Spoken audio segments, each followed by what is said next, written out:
Hello, everyone. Welcome to this broadcast from LinkedIn to be able to do a live video. And I thought, okay, why not ask people what they would like to learn and then get to share that with them? And I put out a poll, and many people chose making social impact as opposed to building a personal brand. Interestingly, we had many people who still wanted that particular topic. So, what's going to happen is we're going to do it eventually. We're going to do it after we've done this one. Okay, so welcome to this broadcast. And we're going to be talking about how to make social impact effectively. Because I really value people's time, I'm just going to start, and then as you make your contributions or ask your questions, I'm going to get it answered. Okay? So, everybody, welcome. And as you come in, please feel free to put your name in the comment section. Let us know the exact location you're watching this from. And then, of course, if you have questions, by all means, feel free to drop it. Now, if you see me looking this way, it's simply because maybe I want to read out some specific quotes that I wrote out for you, or I'm just following the bullet points that is facilitating our conversation basically. So it's nothing to be worried about. I'm just checking my notes to ensure that all the amazing things I put together that I would like to share with you, I share it without missing any important point. Okay, so welcome once again.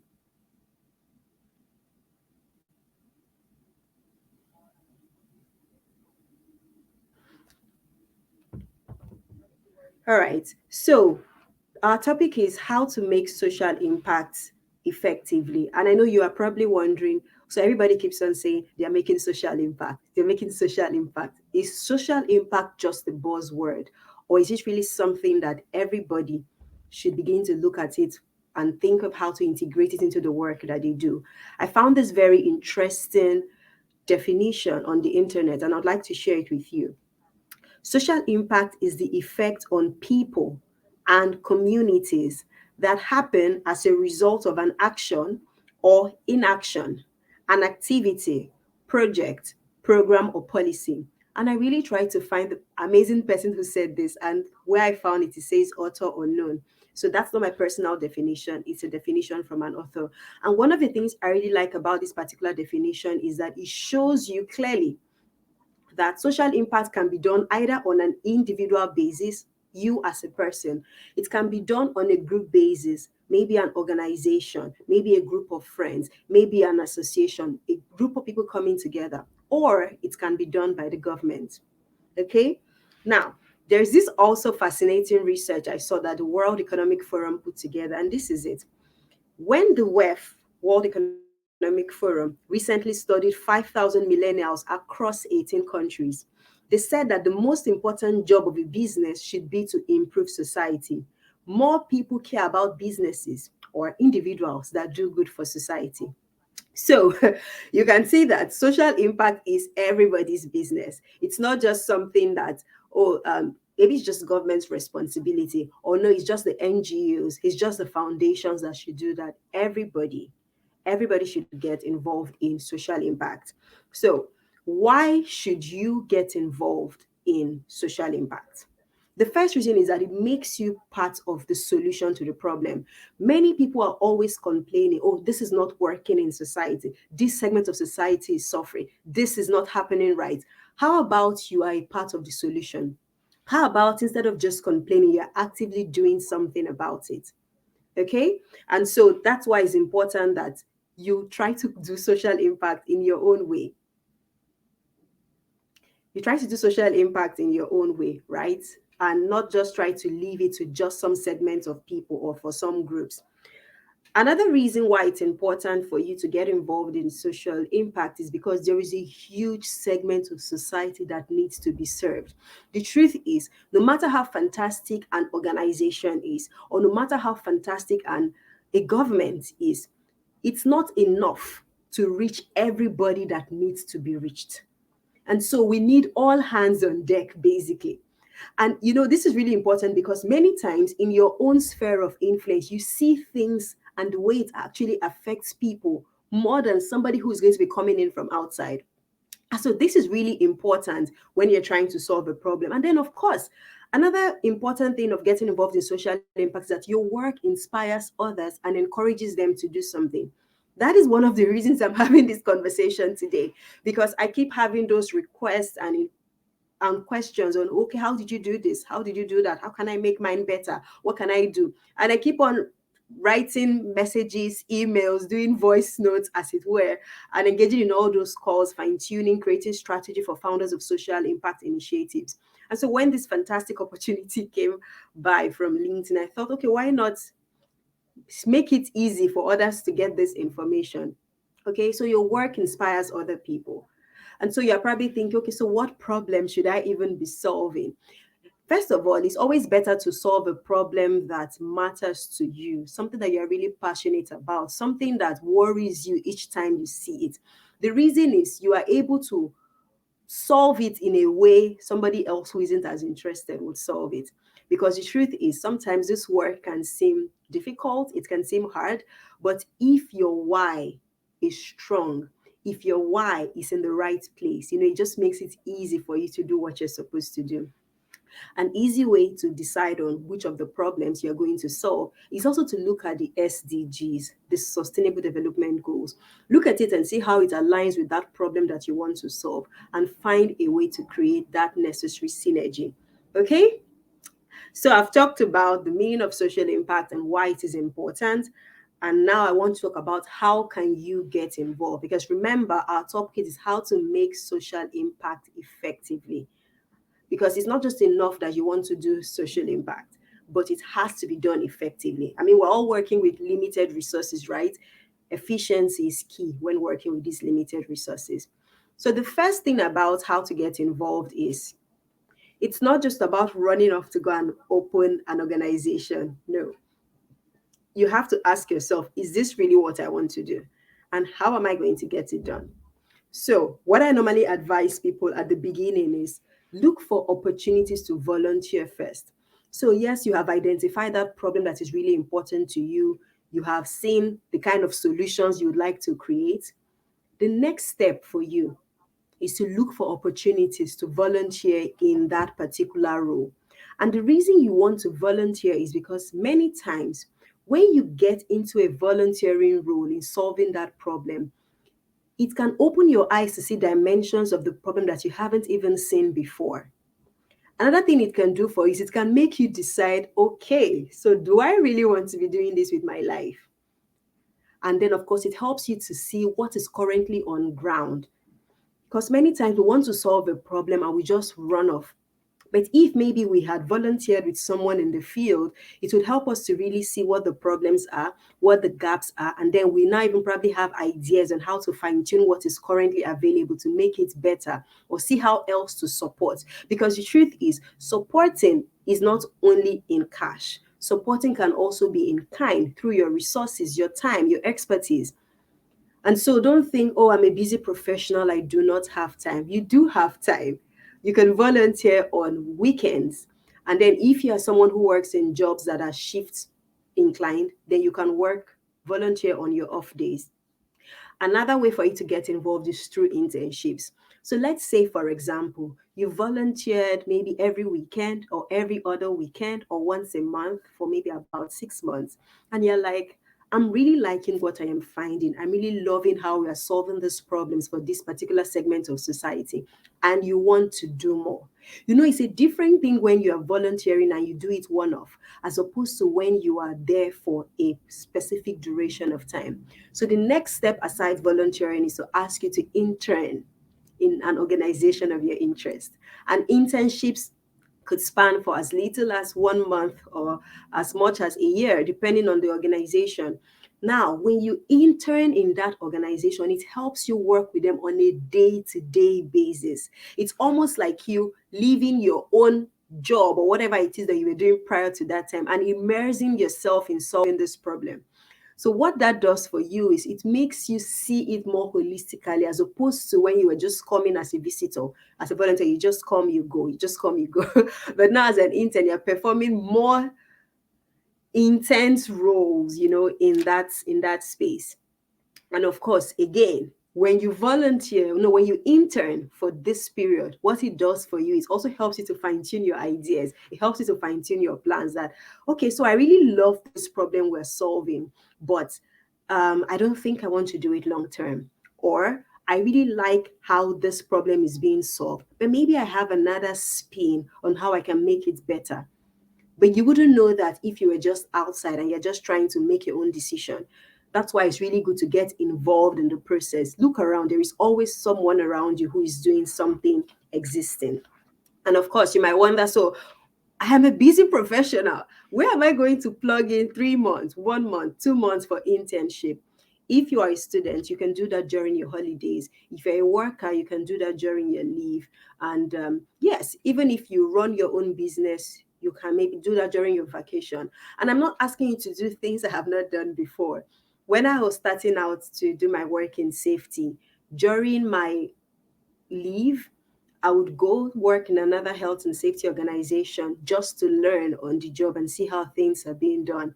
And that was where I learned many of the things I learned, interfacing with clients, seeing what the problems are and stuff like that. So please, internships are a great way. Volunteering is also a great way to get to understand this sphere that you want to work in. Okay. Now, the next thing, and then of course, if by the end you decide that, okay, I would love to set up my organization, I would love to set up my initiative, I would love to set up my nonprofit, or in my organization, I'm going to say, let's make this aspect of our work its official CSR, then you're good to go. The next thing now is people are always worried because I get that question a lot.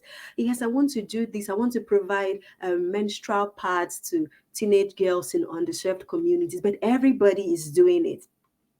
And every time I hear that, I always remember my coach and mentor, Debola Dejikurimi, popularly known as DDK. She has these amazing 12 pillars that she calls the service pillars. And those service pillars actually show you that we might all be called to the same sector or the same area, but the way we are all going to produce results or execute would vary from person to person. And that is simply because we have different interests, we have different strengths. There are things that come so easily to me that may not come so easily to you. And there are things that come easily to you that will not come easily to me. And so it's really important that when you are trying to create a solution, a social impact, solve a social impact problem, or make your own contributions in society, you don't get discouraged because other people are doing it. The question you should be asking yourself is, what do I want to do? Why am I going to do this? And how can I do this in a different way, or in a way that leverages my own areas of strength to solve this for the people that I get to work with? Okay, so I'm going to share with you her 12 pillars, and I hope that that inspires you to begin to think of what you can do. The first one is knowledge pillar spoken. So you might decide the problem that we are having in this menstrual health area could just be that maybe the teenage girls do not even have enough knowledge on how to be more hygienic or how to manage limited resources they have to cater to themselves, bearing in mind that they're living in this low income area. So you could create a book, something that you have. Did I? Okay, so knowledge pillar spoken is you could now have sessions visiting maybe their community, bring them together, and then with your words, you teach them this is what you are supposed to do. This is how you're supposed to do it. And this is how it's going to make your life better. So when you see people have all those sessions, community outreaches, they visit them in their communities, they're teaching them, they are maybe playing videos for them and all that. It is knowledge pillar spoken. The second pillar is knowledge pillar written. And so, just because we all have different strengths and weaknesses, there will be some other people who might say, okay, I would love to teach them this thing, but I really do not like standing in front of people to talk. I would rather write. I'm such a scribe, or I'm such a wordsmith. And then they create all these nice books or pamphlets and, catchy posters and all this kind of stuff just to pass on that same information, but in a written format to the children. So that is also you still making social impact. That's also you trying to provide that same service, but in a different way that aligns with your area of strength. So the first pillar is knowledge pillar spoken. The second is knowledge pillar written. And the third pillar right here is creative artistry, hard craft. Now, what this simply means is that you are going to use the knowledge, the expertise that you have, and create a physical, tangible product that they can touch. So that's why some people would just create a product. Another person would go give a speech. Another person would write a book. But they are all trying to solve the same problem for different audiences or even audiences in the same sphere. Because the truth is, we have different kinds of learners. Some people want to just listen, some want to watch, and some want to touch. So creative artistry, hard craft. So you are putting all your knowledge, your expertise, and everything together to create these physical products that people can have access to. And then the next one is creative artistry, soft craft.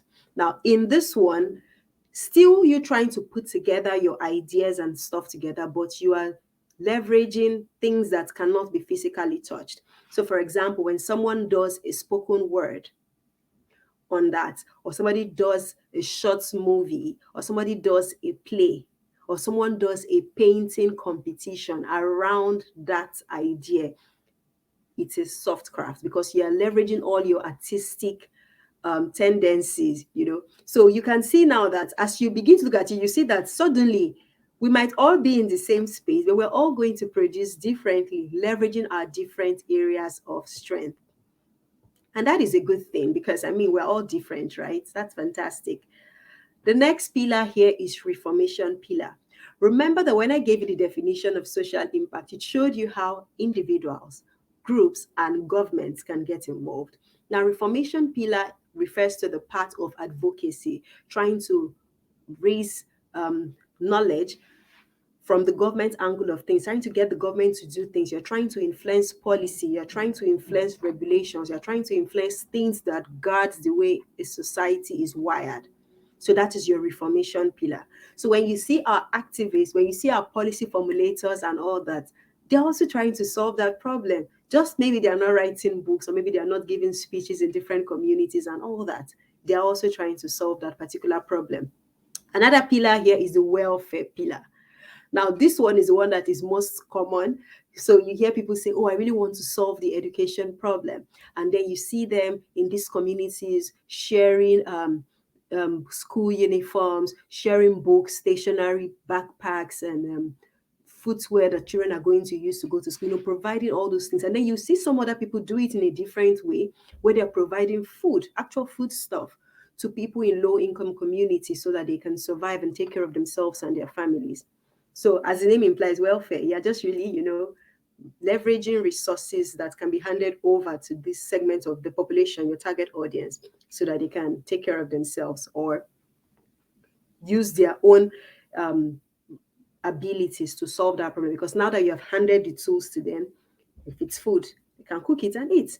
If it's the resources to go to school, now they have the resources, they have the school uniform, they have the books, they have the stationery to shop in school. The other pillar is the technology and innovation pillar. So here, someone is trying to use a technological innovation, or is creating maybe a software, is creating an app, is creating some tech resource that can solve that problem. So there was a young lady a while ago, a very young Nigerian, who created this app that can help missing children find their way home. Now that's technology innovation, because she probably didn't have to write a book. Although now, because she created that, it has afforded her opportunities to speak on really big platforms. So you can see that she just came from the angle of the tech and innovation pillar, but then somehow even led to other pillars, right? So it's very important that when you're thinking of solving a problem, don't narrow it down to only one way. Really, there are several ways to get things done. Another pillar is the ecosystem pillar. That's beginning to have like a huge rise now, where you see a community of people come together around something. So you've probably been hearing the buzzword of communities, communities, communities. Yes. So you're trying to solve a problem, but then you're bringing a group of people together so that in as much as you're trying to solve that problem, they are building this community of friendship, this community of love, this community of sharing information, and then they get to know themselves.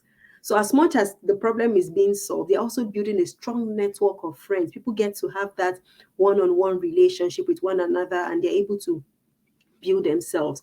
And so many organizations are also leveraging the ecosystem pillar, where you bring all those people together who are interested in that cause or who are affected by the same problem, handing them resources and handing them the friendships that come from being in such a circle. So that is the ecosystem pillar. So, taking it from the top, we've talked about the knowledge pillar spoken, knowledge pillar written. We've talked about creative artistry, hard craft, creative artistry, soft craft. We talked about reformation pillar, talked about the welfare pillar, talked about technology and innovation pillar, and we just talked about ecosystem pillar. The next pillar is funding pillar. And here we have so many popular examples. So people are trying to make social impact, and their job is to provide funding so that other people who do not have access to that funding easily can have access to it to do what they would love to do. And a very practical example for us is the Tony Lumelu Foundation. The work of the Tony Lumelu Foundation in providing that seed funding grant, not loan, grant to entrepreneurs across the African continent so that they can scale their business ideas and contribute their own quota to the development of their countries is a fantastic way to also make social impact. So they're probably he might have written a book, but even if he doesn't write a book, the fact that he has spearheaded this kind of initiative has opened so many doors for him across the entire world. And so that shows you how somebody else can make social impact. So you can do scholarships. And when we talk about scholarships, we're not you have to work at your level. Don't be fazed by the fact that, oh my goodness, it's so big, I can't afford it. Start with what you have. If it means doing one student for a whole academic session, that is something. It counts for something. If it means giving maybe a particular amount of money in grants to maybe just 5 market women within your community, or 5 artisans in your community, just as a way of encouraging them to do their work and do it well. Those things actually go a long way in making the society better. And then we have the infrastructure pillar. Now, in the infrastructure pillar, we have this situation where, in order to solve a problem, you create like a factory, a you build the system that can ensure that that problem is solved. Because many times you want to try to solve a problem, but then you see that you can only handle one aspect of it. But you wish that maybe someone had built the infrastructure, the system, the company or factory settings that just makes it easy for you to just layer your own contributions. So when you see people, for example, we have this fantastic example of Mrs. Crystal Chibu of the Irede Foundation, who has now built her own factory where prosthetics are built and assembled here in Nigeria. And that is such a fantastic thing. So that is infrastructure. So imagine now, because she took that bold step to build that, imagine all the amazing benefits that can be derived because she created such an infrastructure. So you see, maybe not everybody would be able to have the money to build a factory. But by virtue of the fact that a factory has been built, there is a whole ecosystem that has been opened up in that direction in terms of the products and services that will be required and how it's going to help the target beneficiaries. And then we have celebrations pillar. Now, this one is where people organize activities for celebration, for fun across different industries. So, for example, you might have, in the parenting industry, somebody's organizing maybe the mother daughter ball or the parents ball, or we are having this award ceremony, top outstanding young persons awards. Anything, any opportunity for celebration in a sector that highlights great performances, that celebrates those who have done some work, who recognizing the activities of these young people, or people generally, not necessarily young, that recognizes their activities, is also a fantastic way of supporting what people are doing. It's also social impact, because remember, in our definition, social impact can be as a result of action or inaction, activity, project, program, or policy. So celebrations pillar is the way to go. If you know that you're that jivey person, you're very good at organizing events, you know how to make things happen, but you're not so much of a book writer, speaker, and all that, but you can put together the events that would celebrate all those that are speaking, writing, creating. That's fantastic. That's also you contributing to social impact. And last but not the least among the pillars is project pillar. So now this is where maybe you are really so graced in project management, in making things happen end to end. You see through the entire strategy, you know how to get things done. Okay. And then you just organize this project, you get the idea from the founder, what needs to be done, and you organize and marshal all the human and material resources required to ensure that that project is done. And that's why you will see a situation where someone has maybe there's an eye project for a particular low income area. So maybe a study was done and it was discovered that the major challenge in this particular underserved community is that people are beginning to go blind. And when you did the root cause, you realize that if there is early detection and then the necessary resources are provided, it could actually curb this blindness. And so you marshal all the necessary resources on top of this project. You go there, you execute, you get all the necessary doctors, resources, and support that is necessary for that community to have eye treatment and screening for free. And at the end of the day, the fact that project went through from the beginning to the end successfully is something, because the truth is, not everybody is great at project management. Some people know how to dream, how to create all the big vision, but when it comes to stringing everything together to create something tangible, they're not so great at it. And so, if that is your area of strength, then it's also a way of making social impact. So, I've shared with you this 12 service pillars from my mentor DDK, because I want you to see that when you try to solve a problem and you begin to get worried that, oh my goodness, somebody else is doing it, that should not be your focus. Your focus should be, how can you do this thing in a unique way, in a way that really aligns to your own particular area of strength.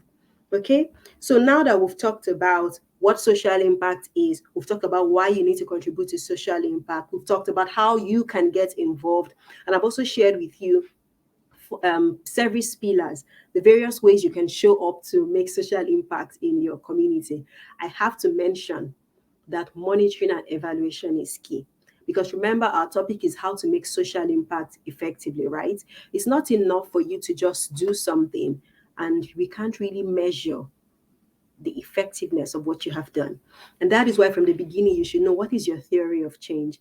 What are you actually trying to achieve here? How do you think this action you are taking is going to create the necessary change in that community? What is going to be your input? What are you going to add? What will be the output? So when you add those things and you create that project, what are the things you are going to begin to see as a result of that? Then in the long term, what is the outcome? So because people have experienced this output from your program, how does that change their life? How does that make their life better over time? Do you see what I mean? So build in monitoring and evaluation early. That was one of the mistakes I made when I started, because truthfully, I started just because I really wanted to solve a problem. I just wanted to help, right? So I didn't know a lot. I learned a lot of things on the go. And that is why what we're doing today is really important, because when you learn something and you pass it down to other people, what you're doing is you're shortening their learning curve. Yeah, so build it into your system early. Okay. So now that you have armed yourself with this information, so if you notice, I've tried to touch on very key important things as quickly as I can because I'm trying to keep this short. You might be wondering, okay, so social impact looks like it costs a lot of money.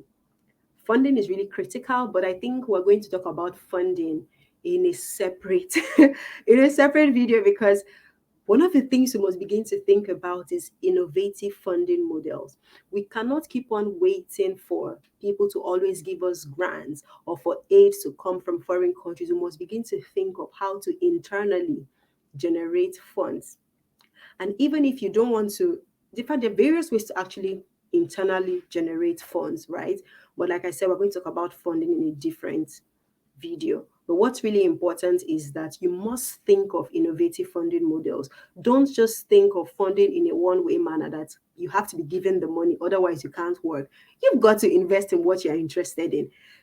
You have to invest your own money, because as you invest your own money, and you begin to produce your result, it's easier to get other people on board, other people who appreciate what you're doing. Because the truth is, people want to help, people want to contribute, but many times they are not even sure the right places to make that donation or make that contribution.